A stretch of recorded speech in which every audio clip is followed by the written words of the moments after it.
So I'm very saddened to let you know that we have probably lost one of our crew members in the Volvo Ocean Race, John Fisher. Yesterday we were informed by the Scallywag sailing team that they had a man overboard situation, and they immediately started a search and rescue operation and carried this out under very difficult circumstances with big waves, big winds and cold conditions. And the Maritime Rescue Coordination Center also activated a search operation together with race control here, and the ship has been diverted to the area. It's over 1 day away. But after several hours of searching, the crew on Scallywag decided to abandon their search operation. And this is, of course, a terribly sad moment for all of us. And first and foremost, our thoughts are with John Fisher's family and with the crew members on board Scallywag. When this happened, it was an early morning and it was at the break of first daylight.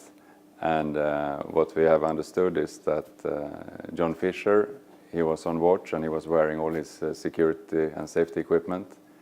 But unfortunately, he was swept overboard in circumstances that the crew will let us know later on. But it was combined with very unfortunate situations, I believe. The rest of the fleet was activated and advised of the man overboard situation, and there was a consideration whether the fleet could come back against the heavy winds that they have to beat up against. They had some of them around 200 miles to head back, so it was considered a too risky and above all a too lengthy operation for the survival time that you can consider to have in these waters that they are sailing in, which is very windy and very cold. And this is a very, very difficult situation for, above all, the family of Fish and the crew members on board Scallywag and all the close ones to his family and to himself.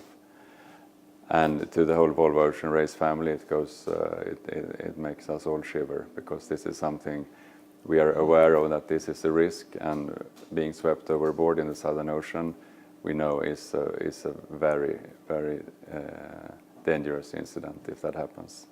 And unfortunately, it has happened.